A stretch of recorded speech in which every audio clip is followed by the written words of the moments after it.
O Poder Sem Limites, de Anthony Robbins, capítulo 14.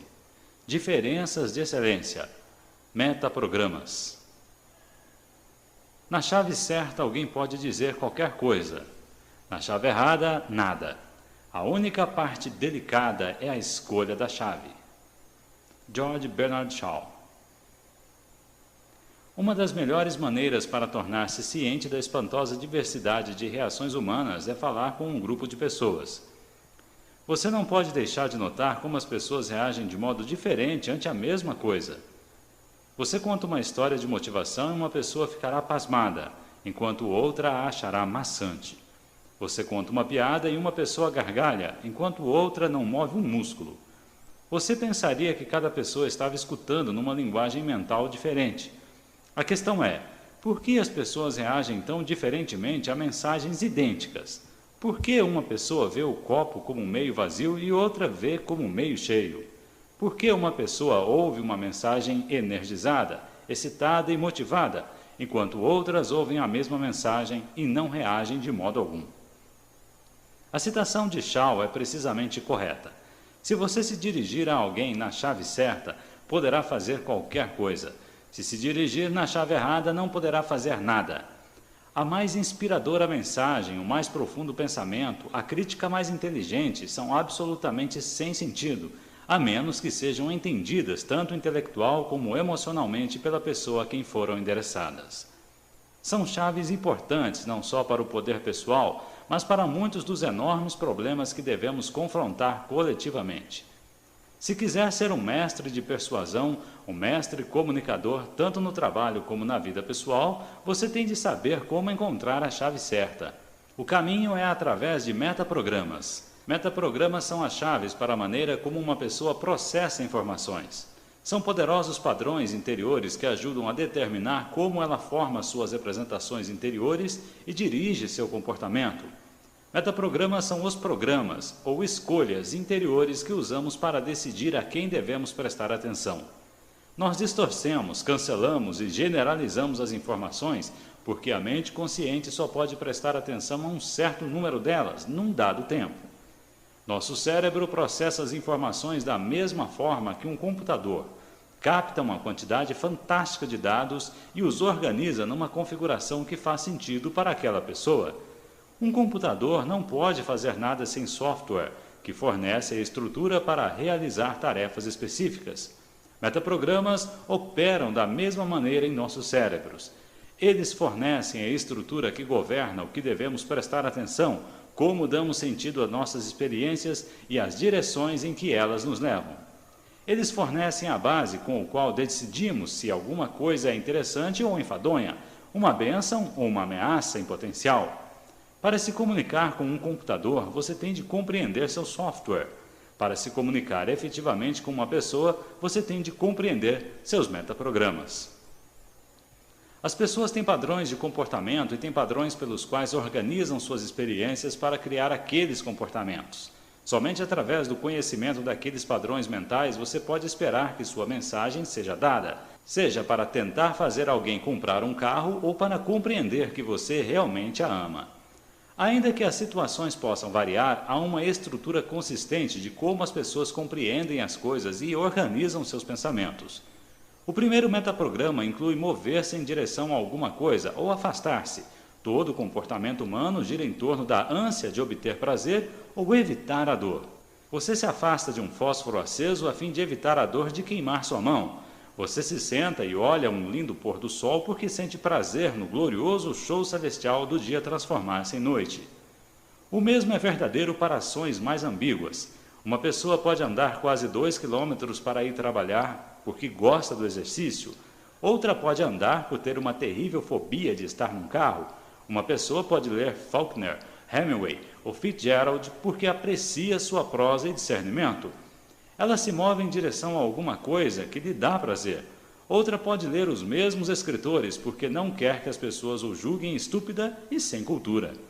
Não está tanto procurando prazer como evitando a dor. Está se afastando de alguma coisa e não indo na direção dela. Assim como os outros metaprogramas que discutirei, este processo não é um dos absolutos. Todos se movem em direção a alguma coisa e afastam-se de outras. Ninguém reage da mesma maneira a todo e qualquer estímulo, apesar de todos terem um modo dominante, uma forte tendência para um ou outro programa. Algumas pessoas tendem a ser energéticas, são curiosas e expõem-se a riscos. Podem se sentir mais confortáveis movendo-se na direção do que as excita. Outras tendem a ser cautelosas, atentas e protetoras. Veem o mundo como um lugar muito perigoso, preferem tomar medidas que não sejam prejudiciais ou ameaçadoras, as que sejam excitantes. Para descobrir de que modo as pessoas se movem, pergunte-lhes o que querem de um relacionamento, uma casa, um carro, um emprego ou alguma outra coisa. Elas lhe dizem o que querem e o que não querem. O que significa essa informação? Isto significa tudo. Se você é um comerciante vendendo um produto, pode promovê-lo de duas maneiras, pelo que ele faz e pelo que ele não faz. Você pode tentar vender carros enfatizando que são rápidos, macios ou sensuais, ou pode salientar que eles não gastam muita gasolina, não são de manutenção cara e são particularmente seguros em acidentes. A estratégia que você usa deve depender só da estratégia da pessoa com quem está negociando. Use o metaprograma errado com uma pessoa e era melhor que tivesse ficado em casa. Você tenta movê-la em direção a alguma coisa e tudo o que ela quer é encontrar uma boa razão para voltar. Lembre-se, um carro pode andar ao longo de um mesmo caminho para frente ou para trás. Depende da direção em que esteja colocado. O mesmo é verdade para uma base pessoal. Digamos que você queira que seu filho passe mais tempo fazendo o trabalho da escola. Você pode dizer-lhe, é melhor você estudar ou não entrará numa boa faculdade. Ou, olha o Fred, não estudou e foi reprovado na escola, vai passar o resto de sua vida bombando gasolina. É esse tipo de vida que quer para você? Como funcionará essa estratégia? Depende de seu filho. Se ele foi primariamente motivado pelo afastamento, então poderá funcionar bem. Mas se ele se move em direção às coisas, e se ele for motivado por coisas que o excitam, por dirigir-se a coisas que ache atraentes, se é assim que ele reage, você não irá mudar seu comportamento oferecendo-lhe o exemplo de alguma coisa que deu errado. Você pode insistir até ficar roxo, mas está falando na chave errada. Está falando em latim e o garoto entende grego. Está gastando o seu tempo e o dele. De fato, pessoas que vão ao encontro das coisas muitas vezes ficam zangadas ou ressentidas com as que apresentam coisas de que devem ser afastadas. Você motivaria melhor seu filho se dissesse, se você fizer isso, pode escolher qualquer faculdade que queira. O segundo metaprograma trata de estruturas conceituais exteriores e interiores. Pergunte a qualquer pessoa como ela sabe que faz um bom trabalho. Para algumas, a prova vem de fora. O patrão lhe dá um tapinha nas costas e diz que seu trabalho estava ótimo. Você consegue um aumento, ganha uma grande recompensa, seu trabalho é notado e aplaudido pelos seus colegas. Quando consegue essa espécie de aprovação exterior, você sabe que seu trabalho é bom. Isso é uma estrutura conceitual exterior. Para outros, a prova vem do interior. Eles simplesmente sabem dentro de si quando trabalham bem. Se você tem uma estrutura conceitual interior, pode projetar um edifício que ganhe todas as espécies de prêmios de arquitetura. Mas se você não sente que o projeto é especial, nenhuma aprovação de fora o convencerá. Reciprocamente, você pode fazer um serviço que tenha uma recepção indiferente por parte de seu patrão e colegas, mas se você sente que é bom trabalho, confiará mais nos próprios instintos do que nos deles. Isso é uma estrutura conceitual interior. Digamos que esteja tentando convencer alguém a assistir um seminário. Você pode dizer, você tem de assistir esse seminário, ele é ótimo. Eu fui a todos e os meus amigos também foram, e todos acharam que foi fora de série e ficaram entusiasmados com ele durante vários dias. Todos disseram que ele mudou suas vidas para melhor. Se a pessoa com quem está falando tiver uma estrutura conceitual exterior, é provável que ele se convença. Se todas aquelas pessoas disseram que é verdade, várias vezes, então ela assumirá que provavelmente é verdade. Mas se ela tiver uma estrutura conceitual interior, você terá muito trabalho para convencê-la, contando-lhe que os outros disseram. Não significa nada para ela se os outros acharam que foi bom. Isso não computa. Você só pode convencê-la apelando para coisas que ela já saiba. Se você lhe disser, lembra-se da série de conferências que assistiu no ano passado? Lembra-se de como disse que foi a experiência mais criteriosa que teve em anos? Bem, sei de alguma coisa que talvez seja como aquela. Penso que se for constatar, você pode descobrir que terá a mesma espécie de experiência. O que você acha? Será que vai dar certo? É certo que dará, porque você está falando com ela na linguagem dela.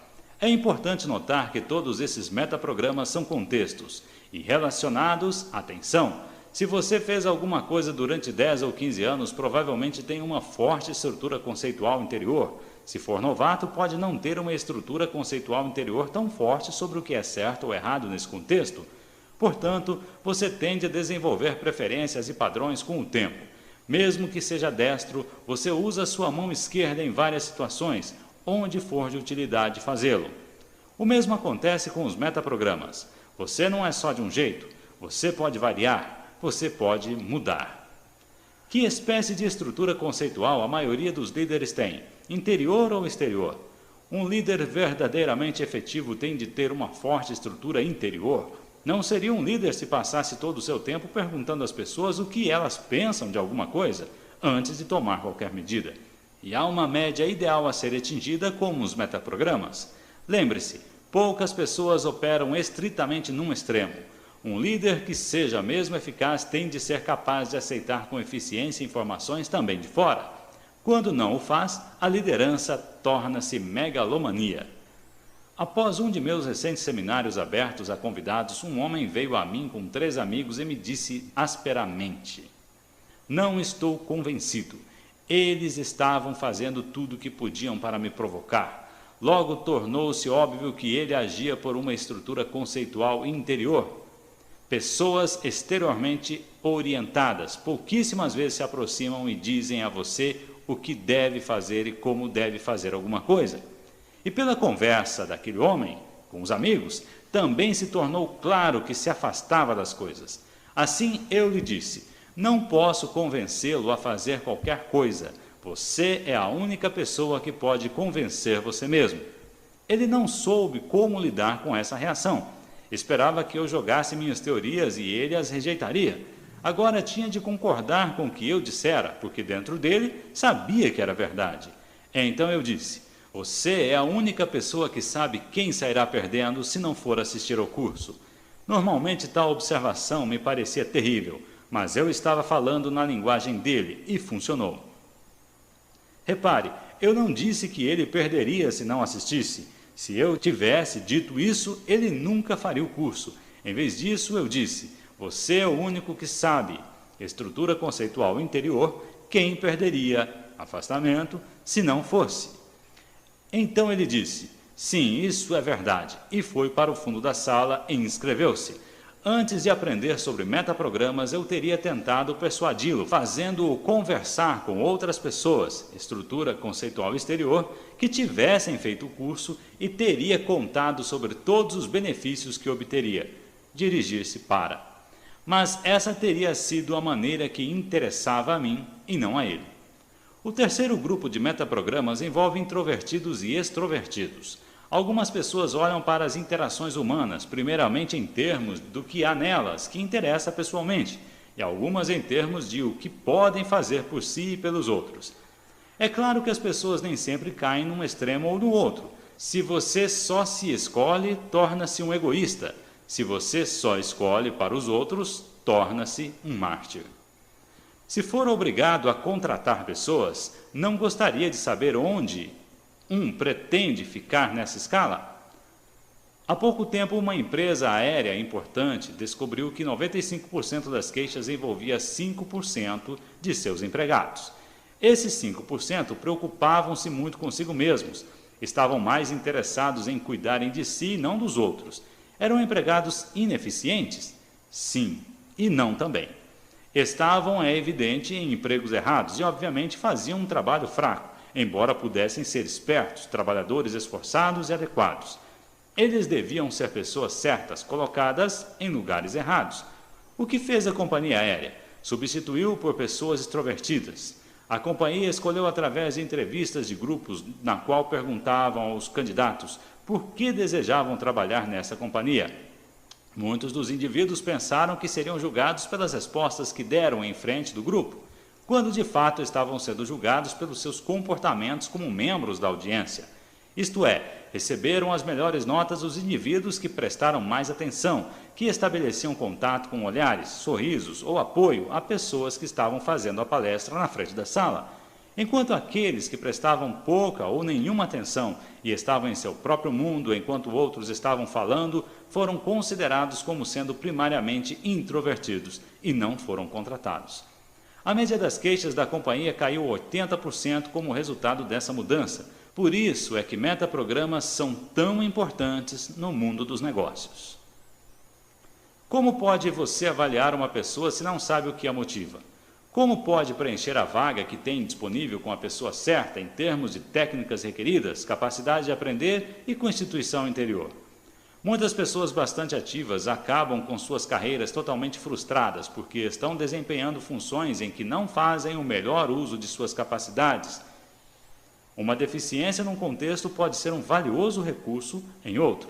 Na área de prestação de serviços, como uma empresa aérea, é óbvio que você precisa de pessoas que se preocupem com os outros. Se você estiver contratando um auditor, deve querer alguém que seja extrovertido. Quantas vezes você já teve de lidar com alguém que o deixou num estado de confusão, porque fez um bom trabalho intelectualmente, mas pobre de emoções? É como um médico que fosse fortemente introvertido. Ele pode ser brilhante para diagnosticar, mas a menos que você sinta que ele se preocupa com você, ele não será totalmente eficiente. De fato, uma pessoa assim teria a probabilidade de ser melhor pesquisador do que clínico.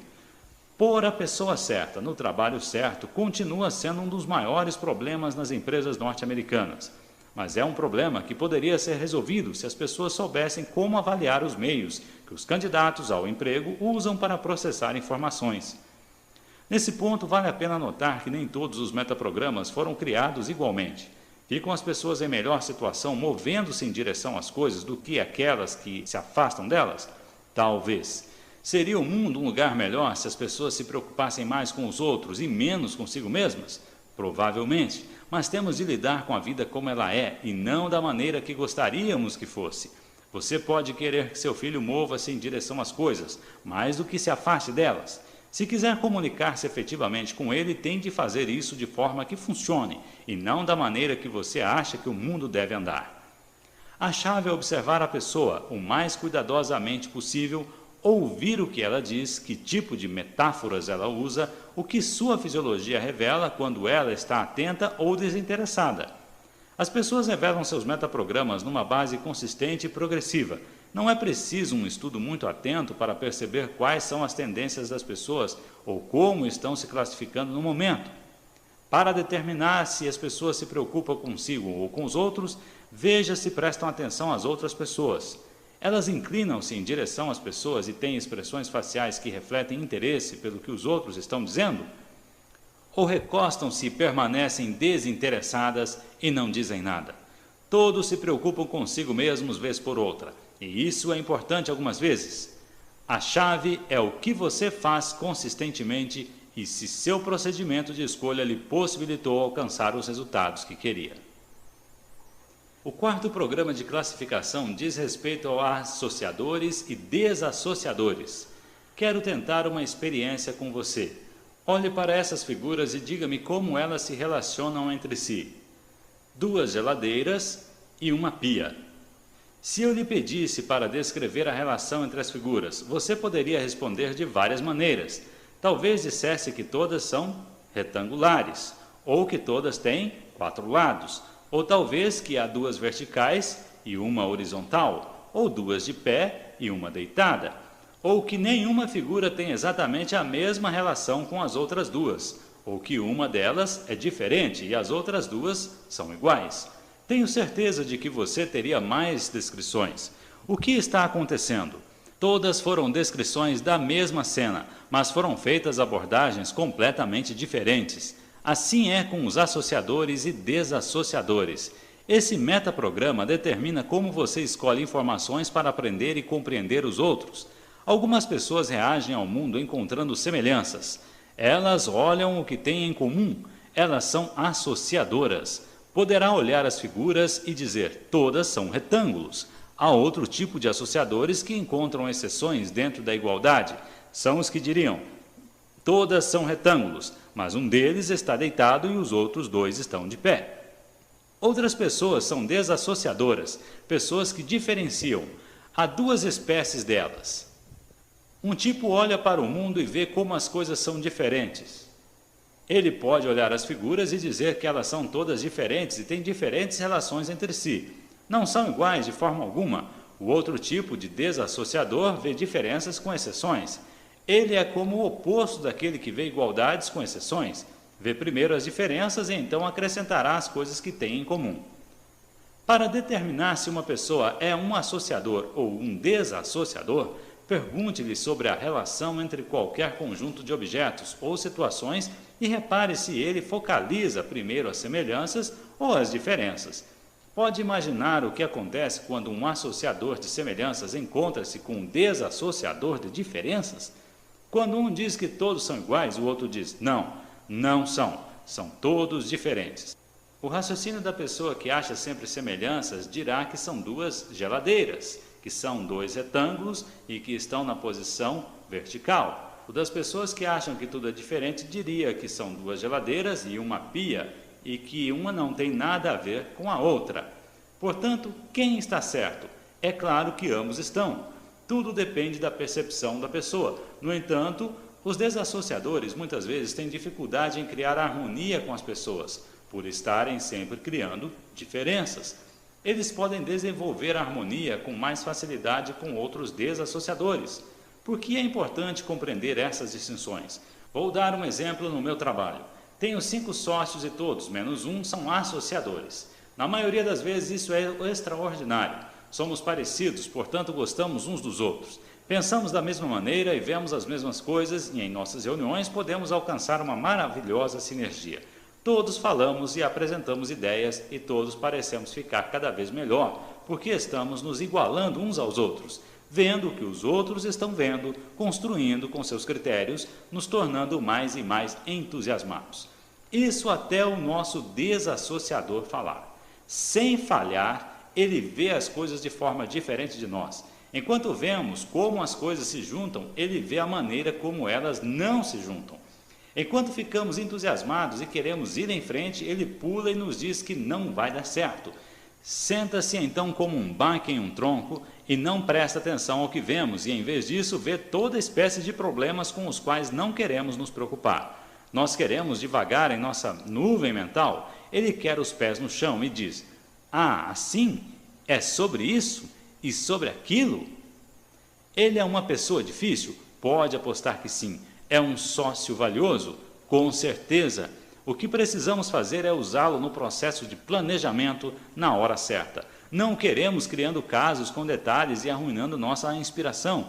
A sinergia que conseguimos planejando juntos é mais valiosa do que suas minúcias naquela hora. Depois que nos acalmamos, precisamos então desesperadamente de alguém que veja as falhas, as incongruências, que veja como as coisas não se encaixam, como não combinam. Essa é a função que ele desempenha e muitas vezes nos salva de nós mesmos. Os desassociadores são minoria. As generalizações oferecidas pela avaliação mostram que cerca de 35% das pessoas entrevistadas eram desassociadoras. Se você for um desassociador, provavelmente dirá que as avaliações não são exatas. No entanto, os desassociadores são muito valiosos porque tendem a ver o que o resto de nós não vê. Não são, em geral, as almas da inspiração poética. Muitas vezes, mesmo quando ficam excitados, começam a desassociar e encontram uma maneira de perder o interesse. Mas sua sensibilidade, sua crítica e análise são importantes para qualquer negócio. Pense no fracasso de um negócio titânico como o filme Portal do Paraíso.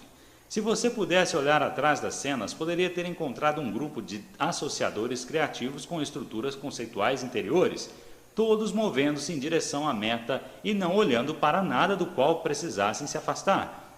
Eles precisavam desesperadamente de um desassociador que dissesse, espere um segundo, e sobre isto? E comunicasse isso de uma forma que pudesse ser aceita pelas marcas interiores de referência das pessoas criativas. Os hábitos de associar e desassociar são extremamente importantes porque podem ser aplicados de muitas formas, até mesmo na nutrição. Associadores extremos muitas vezes podem acabar comendo alimentos que são maus para eles, porque querem que a comida seja sempre a mesma. Eles não iriam querer uma maçã ou uma ameixa. Há uma variedade muito grande de maturação, textura, sabores, tempo de conservação e várias outras variáveis. Em vez disso, eles podem comer muita comida enlatada, porque estas não mudam. Pode ser comida pouco apetitosa, mas satisfaz a alma imutável de um associador. Se você tem um negócio que requer o mesmo serviço repetitivo ano após ano, quereria contratar uma pessoa que faz distinções? É claro que não. Você quer contratar uma pessoa que seja uniforme e ela ficará feliz, muito feliz em tal serviço enquanto você precisar dela. Se, no entanto, você tem um negócio que requer grande flexibilidade ou mudança constante, quereria contratar uma pessoa uniforme para essa posição? É óbvio que não. Essas distinções podem ser muito úteis para se descobrir em que tipo de serviço as pessoas ficariam mais felizes durante um período de tempo mais longo. Considere o caso de um artilheiro de futebol. Poucos anos atrás ele começou um campeonato com grande sucesso, chutando com precisão notável. Mas uma vez que era um desassociador, logo sentiu-se obrigado a variar sua rotina e começou a fracassar. Começou a concentrar-se nos vários tipos de fãs por detrás do gol, em cada estádio diferente. Reparando em como eram diferentes, ele podia desassociar para sua alegria e em alguma coisa trivial, quando na realidade o que interessava é que continuasse o seu melhor desempenho da mesma maneira. Você usaria as mesmas técnicas de persuasão com um associador e um desassociador? Você os quereria do mesmo serviço? Trataria da mesma forma duas crianças com estratégias de associação diferentes? Claro que não. Isso não quer dizer que as estratégias são imutáveis. Pessoas não são como os cachorros de Pavlov.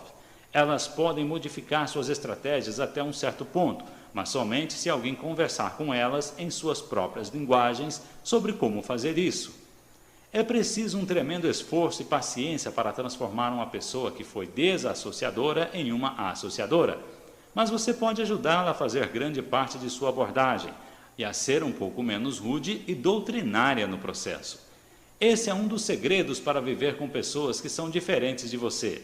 Por outro lado, é útil aos associadores verem mais diferenças, pois têm uma tendência a generalizar.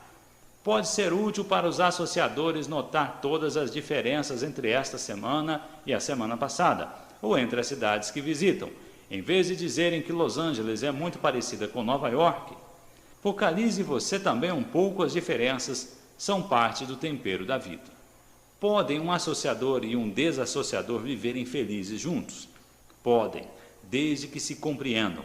Dessa forma, quando ocorrerem as diferenças, eles logo perceberão que a outra pessoa não é a má ou está errada, simplesmente percebe as coisas de uma maneira diferente. Você não precisa ser totalmente igual para estabelecer harmonia, você precisa lembrar-se das diferenças nas formas em que ambos percebem as coisas e aprender a respeitar e a apreciar o outro. O metaprograma seguinte diz respeito ao que é preciso para convencer alguém de alguma coisa. A estratégia da persuasão tem duas partes.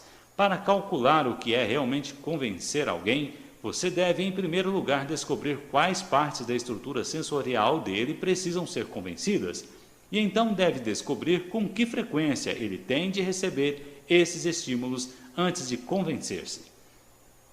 Para descobrir o metaprograma de persuasão de alguém, pergunte: como você sabe quando alguém está indo bem num trabalho? Você tem de A. Vê-lo trabalhando. B. Ouvir dizer como ele é bom. C. Trabalhar com ele. Ou D. Ler sobre sua capacidade. A resposta pode ser uma combinação disso tudo. Você pode acreditar que alguém é bom quando o vê fazendo um trabalho e quando outras pessoas também confirmem que ele o fez bem. A pergunta seguinte será: quantas vezes ele precisa demonstrar que é bom para que você se convença? Há 4 respostas possíveis. A. Imediatamente, ou seja, basta comprovar uma vez. B. Tantas quanto necessário, 2 ou mais vezes. C. Durante um certo período, que pode ser de algumas semanas, um mês ou um ano. Ou D. Permanentemente. Neste último caso, o nosso ouvinte não se dará por satisfeito sem que a pessoa a quem julga não provar todas as vezes. Quando se é o chefe numa empresa, a relação de confiança é das mais valiosas que pode estabelecer com seus colaboradores-chave. Se eles sabem que você se preocupa com eles, trabalharão mais e melhor para a empresa. Ao contrário, se não confiam em você, não renderão. Para estabelecer essa confiança, é preciso prestar atenção às diferentes necessidades das diferentes pessoas. Alguns estabelecem uma relação e desejarão preservá-la. Para eles, basta saber que você joga limpo e se preocupa com aqueles para quem o vínculo seja duradouro, a menos que o traia de alguma forma. Mas isto não serve para todos. Alguns precisam mais do que isso, quer seja uma palavra amável, uma comunicação de aprovação, uma demonstração pública de apreço ou uma prova de confiança. Talvez sejam tão leais e justos quanto capazes, mas necessitam mais confirmação da sua parte que os outros. Exigem mais provas que se existe um vínculo entre ambos. Igualmente, todo bom vendedor sabe que há clientes a que só é preciso recitar a cartilha e tornam-se clientes para toda a vida. Outros querem ver o produto 2 ou 3 vezes antes de decidirem comprar, enquanto outros talvez deixem passar 6 meses antes que se convençam. Eis naturalmente o favorito do vendedor, que apesar de anos usando o produto, cada vez que o vendedor vem, ele quer ser convencido novamente das razões para comprar. É preciso repetir a demonstração todas as vezes. O mesmo processo, ainda mais intenso, surge nas relações pessoais. Com algumas pessoas, quando foi demonstrado o amor uma vez, vale para sempre. Com outras, é preciso demonstrar todos os dias. É interessante compreender esses metaprogramas porque eles dão o plano de ação para convencer os outros. Sabe-se de antemão o que é necessário, e assim o que exige ser convencido sempre não causa tanta contrariedade, sabendo que ele é assim e que não vai mudar seu jeito. Outro metaprograma é o das necessidades versus possibilidades. Pergunte a alguém por que foi trabalhar na empresa atual, ou por que comprou seu carro atual ou casa. Algumas pessoas são principalmente movidas pela necessidade, mais do que pelo que querem. Fazem alguma coisa porque devem fazê-lo. Não são levadas a agir pelo que é possível. Não estão procurando por infinitas variedades de experiências. Elas vão através da vida acertando o que aparece e o que está disponível. Quando precisam de um novo trabalho, ou uma nova casa, ou um novo carro, ou mesmo uma nova esposa, elas saem e acertam o que estiver disponível. Outras são motivadas pela procura de possibilidades. São menos motivadas pelo que já têm do que pelo que querem fazer. Elas procuram opções, experiências, escolhas, caminhos. A pessoa que é motivada pela necessidade está interessada no que é reconhecido e seguro. A pessoa que é motivada pela possibilidade está igualmente interessada no que não é conhecido. Ela quer saber o que pode evoluir, que oportunidades deve desenvolver. Se você fosse um empregador, que tipo de pessoas gostaria de contratar? Algumas pessoas provavelmente responderiam: a pessoa que é motivada pela possibilidade. Afinal, ter um senso rico de potencial resulta numa vida mais rica. Instintivamente, a maioria de nós, mesmo muitas pessoas que são motivadas pela necessidade, defenderia a virtude de permanecer aberto para uma infinita variedade de novas direções. Na realidade, nem tudo está tão pronto. Há serviços que requerem atenção para detalhes, firmeza e persistência. Digamos que você seja um inspetor de controle de qualidade de uma fábrica de autos. Um senso de possibilidade é bom. No entanto, o que você pode precisar mais é de um senso de necessidade. Você precisa saber exatamente o que é necessário e tem de verificar se está sendo feito. Alguém motivado por possibilidade provavelmente ficaria muito aborrecido e entediado num emprego desses, enquanto que alguém motivado pela necessidade se sentiria perfeitamente de acordo com esse trabalho. Pessoas motivadas pela necessidade também têm outras vantagens. Alguns empregos dão particular valor à permanência. Quando você os preenche, quer alguém que fique durante um longo tempo, uma pessoa motivada por possibilidades está sempre procurando por novas opções, novos empreendimentos, novos desafios. Se ela encontra outro emprego que pareça oferecer mais potencial, há uma boa chance de que ela mude. Já a pessoa laboriosa, motivada pela necessidade, não age assim. Ela aceita o emprego quando precisa de um e permanece nele porque trabalhar é uma necessidade da vida. Há vários empregos que pedem pessoas que acreditem em possibilidades, sonhadoras, temerárias, que se arriscam. Por exemplo, se a sua companhia estivesse diversificando num campo totalmente novo, interessaria a ela contratar alguém capaz de sintonizar com todas as possibilidades. E há outros empregos que dão valor à solidez, persistência e longevidade. Para tratar alguém que se adapte a todas as possibilidades nesses empregos, você precisa de alguém que seja motivado mais pelo que ele precisa. É igualmente importante saber quais são seus próprios metaprogramas pessoais, pois se estiver procurando um emprego, você pode escolher o que melhor apoie suas necessidades. O mesmo princípio funciona para motivar seus filhos. Digamos que você está tentando dar ênfase às virtudes da educação pela necessidade de ir para uma boa faculdade. Se sua filha for motivada pela necessidade, você tem de lhe mostrar por que ela precisa de uma boa educação. Pode falar-lhe sobre todos os empregos que exigem diploma. Você pode explicar por que é preciso boa base em matemática para ser um bom engenheiro, ou em técnicas de linguagem para ser professor. Se seu filho é motivado pela possibilidade, você deve fazer uma abordagem diferente. Ele se aborrece com o que tem de fazer, então você enfatiza as infinitas possibilidades abertas para aqueles que têm uma boa educação. Mostre-lhe como o aprendizado é o grande caminho para novos caminhos a serem explorados, novas dimensões a serem abertas, novas coisas para serem descobertas. Com cada um dos filhos, o resultado será o mesmo, apesar dos caminhos que os levem até lá serem muito diferentes. Outro metaprograma é o estilo de trabalho da pessoa. Cada pessoa tem sua própria estratégia para trabalhar. Algumas não são felizes a menos que sejam independentes. Têm grande dificuldade em trabalhar junto de outras pessoas e não podem trabalhar bem sob sua supervisão. Têm de dirigir suas próprias vidas. Outras trabalham melhor como parte de um grupo. Chamamos sua estratégia de cooperativa. Querem repartir a responsabilidade de qualquer tarefa que façam. Outras ainda têm uma estratégia de proximidade que fica entre as outras duas. Preferem trabalhar com outras pessoas, mas mantendo para si a responsabilidade da tarefa. Elas são as encarregadas, mas não são sozinhas. Se quiser conseguir o máximo de seus empregados ou de seus filhos, ou daqueles que supervisiona, descubra suas estratégias de trabalho e as maneiras nas quais eles são mais eficientes. Haverá vezes que encontrará um empregado que é brilhante, mas com quem é difícil de se lidar. Sempre tem de fazer as coisas a seu modo. Talvez não tenha sido talhado para ser um empregado.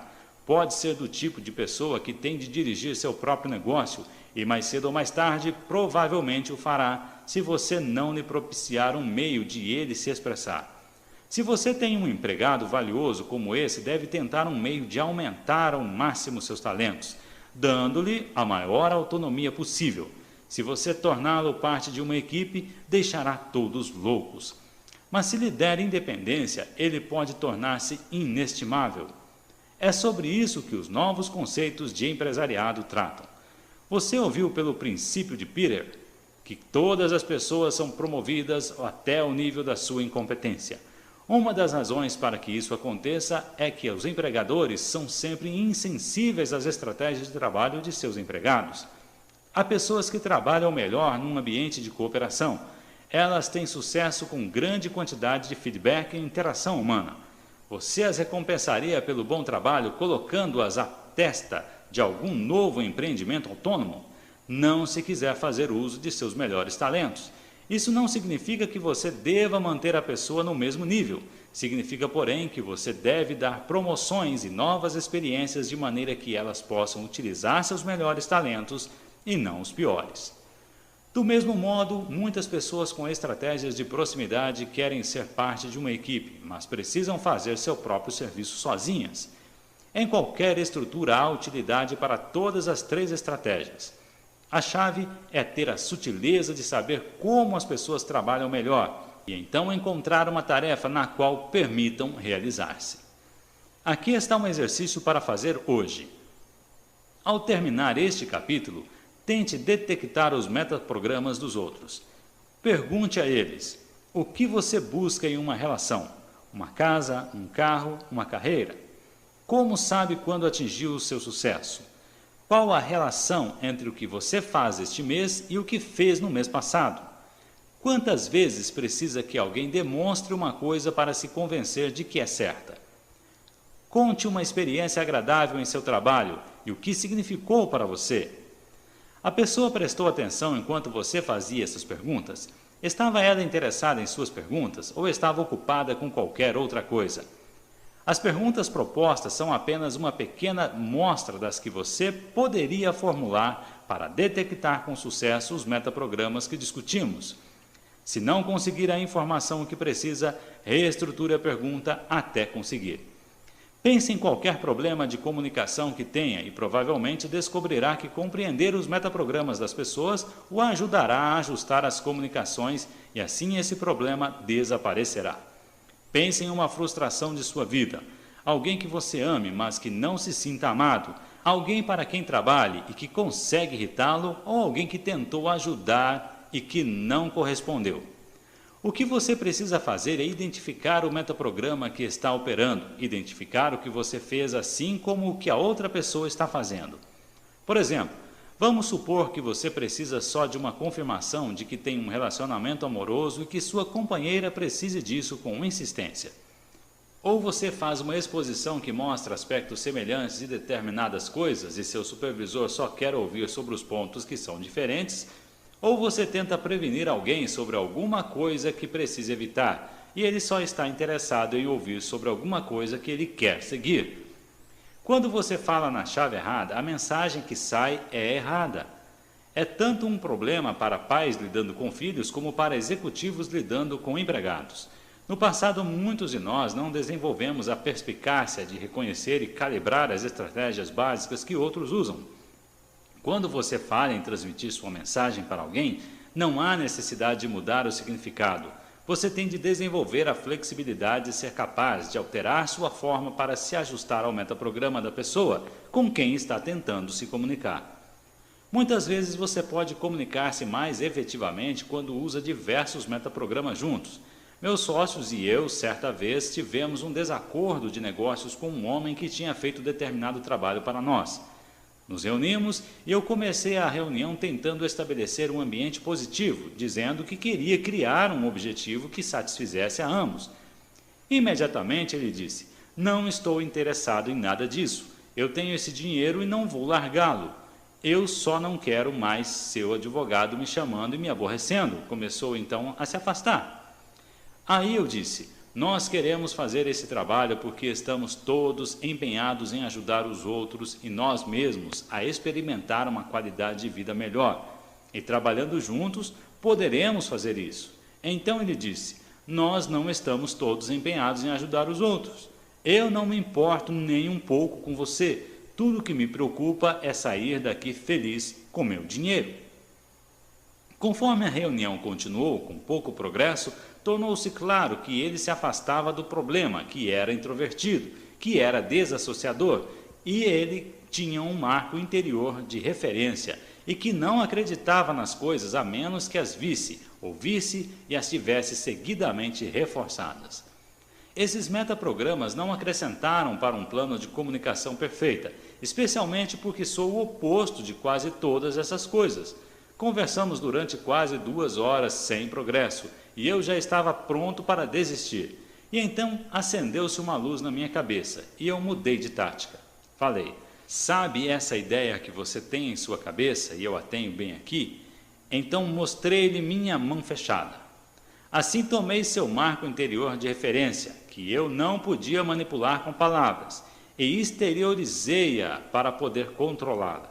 Disse então: "Eu a tenho bem aqui e você tem 60 segundos.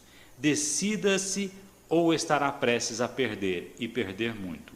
Eu não vou perder, mas você vai perder pessoalmente." Isso deu-lhe algo de novo do que se afastar.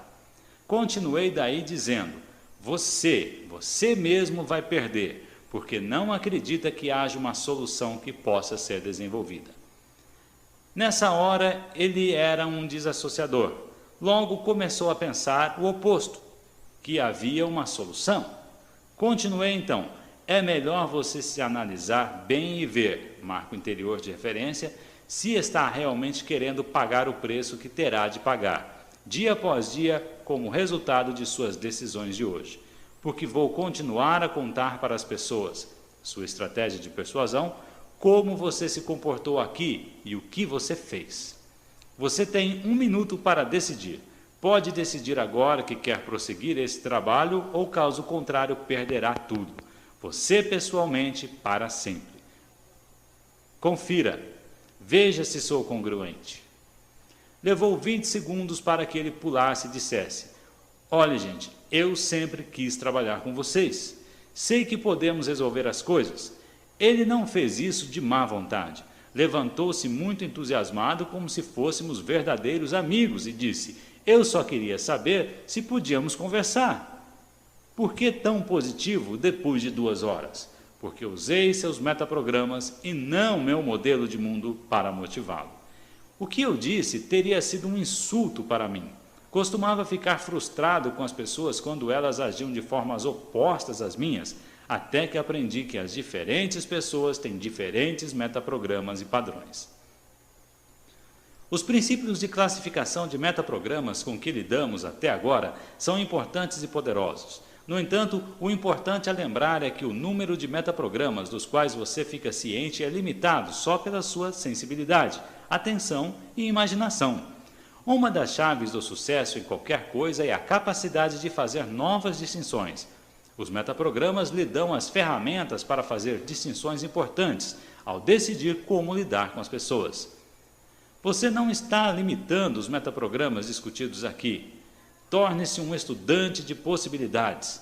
Constantemente julgue e ajuste as pessoas à sua volta. Anote os padrões específicos que elas tenham para perceber o mundo e comece a analisar se outros têm padrões semelhantes. Através dessa abordagem, você pode desenvolver um conjunto completo de distinções entre as pessoas que podem capacitá-lo a saber como comunicar-se efetivamente com todos os tipos de pessoas. Por exemplo, algumas pessoas classificam-se primariamente por sensações e outras por pensamentos lógicos. Você tentaria convencê-las usando o mesmo meio? Claro que não. Algumas pessoas tomam decisões baseadas somente em fatos específicos e números. Primeiro tem de saber se as partes vão dar certo. Mais tarde, pensarão sobre a imagem total. Outras são convencidas primeiro pelo conceito geral ou a ideia. Elas reagem ao bloco global. Querem ver primeiro a imagem grande. Se gostarem, então pensarão nos detalhes. Algumas pessoas se prendem em inícios, ficam muito excitadas quando têm uma nova ideia se realizando, e então logo tendem a perder interesse e partem para outra coisa nova. Outras se fixam em conclusões. Qualquer coisa que façam tem de ir até o fim, seja a leitura de um livro ou a execução de um trabalho. Algumas pessoas classificam-se por comida. É isso mesmo, por comida. Quase tudo o que fazem ou pensam em fazer é avaliado em termos de comida. Pergunte-lhes como chegar a algum lugar e eles dirão: desça a estrada até chegar ao Burger King, vire à esquerda e continue em frente até chegar ao McDonald's, e vire à direita. E então vire à esquerda no Kentucky Fried Chicken, até chegar naquele edifício marrom chocolate. Pergunte sobre um cinema a quem tenha ido e imediatamente eles começam a lhes dizer como está ruim o serviço de lanches. Pergunte sobre um casamento e eles lhe contarão sobre o bolo. Uma pessoa que primariamente é extrovertida falará muito mais sobre as pessoas que estavam no casamento ou os personagens do filme. Uma pessoa que se classifica primariamente por atividades falará sobre o que aconteceu no casamento e o que aconteceu no filme, e assim por diante. A outra coisa que um empreendimento de metaprogramas estabelece é um modelo de equilíbrio. Todos nós seguimos uma ou outra estratégia para usar os metaprogramas.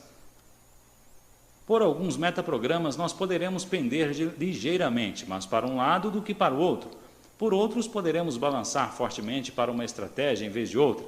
Mas não há nada que não possa ser mudado em qualquer dessas estratégias. Assim como você pode decidir se a pôr num estado que lhe fortaleça, você pode escolher e adotar um metaprograma que mais o ajude do que o embarace. O que o metaprograma faz é dizer a seu cérebro o que cancelar. Assim, se, por exemplo, você estiver avançando, você está cancelando as coisas para afastar-se. Se você estiver se afastando, está cancelando as coisas para as quais poderia se aproximar. Para mudar seus metaprogramas, tudo o que tem a fazer é tornar-se consciente das coisas que você normalmente cancela e começar a concentrar sua atenção nelas. Não cometa o engano de confundir-se com seus comportamentos ou fazer o mesmo com outra pessoa.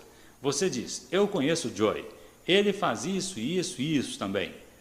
Bem, você não conhece o Joey, você o conhece através de seu comportamento, mas ele não é o comportamento dele, assim como você não é o seu. Se você for alguém que tende a se afastar de qualquer coisa, talvez esse seja seu padrão de comportamento. Se você não gosta dele, pode mudá-lo. De fato, não há desculpa para que não o mude. Você agora tem o poder. A única questão é se você tem bastante motivos para fazer uso do que sabe. Há duas maneiras de mudar os metaprogramas. Uma é pelos acontecimentos emocionais significativos. Se você vê seus pais constantemente se afastando das coisas, sem serem capazes de atingir como resultado os seus potenciais completos, isso pode influenciá-lo na maneira como avança ou se afasta. Se você só se classifica pela necessidade e perdeu a oportunidade de um grande emprego porque a firma estava procurando alguém com um dinâmico senso de possibilidade, você pode ficar chocado em mudar sua abordagem. Se você tende a mover-se em direção a tudo e for logrado por um chamativo investimento falso, isso provavelmente afetará a maneira como olhará a próxima proposta que aparecer em seu caminho. A outra maneira pela qual você pode mudar é pela decisão consciente de fazê-lo. A maioria das pessoas nunca se preocupa com os metaprogramas que utiliza. O primeiro passo para a mudança é o reconhecimento. A consciência exata do que estamos fazendo presentemente proporciona a oportunidade para novas escolhas e, assim, para mudanças. Como tudo mais nesse livro, os metaprogramas devem ser usados em dois níveis. No primeiro, como um instrumento para ajustar e guiar nossa comunicação com os outros. Assim como a fisiologia de uma pessoa lhe contará inúmeras histórias sobre ela, seus metaprogramas lhe falarão com eloquência sobre o que a motiva ou afugenta. No segundo, como um instrumento para a mudança pessoal, lembre-se, você não é o seu comportamento. Se você tende a seguir qualquer espécie de padrão que trabalhe contra você, tudo o que tem a fazer é mudá-lo. Os metaprogramas oferecem uma das mais úteis ferramentas para o ajuste e a mudança pessoal. Eles proporcionam chaves para algumas das mais úteis ferramentas de comunicação disponíveis. No próximo capítulo, veremos outras ferramentas valiosas de comunicação, ferramentas que lhe mostrarão como enfrentar resistência e resolver problemas. Fim do capítulo 14.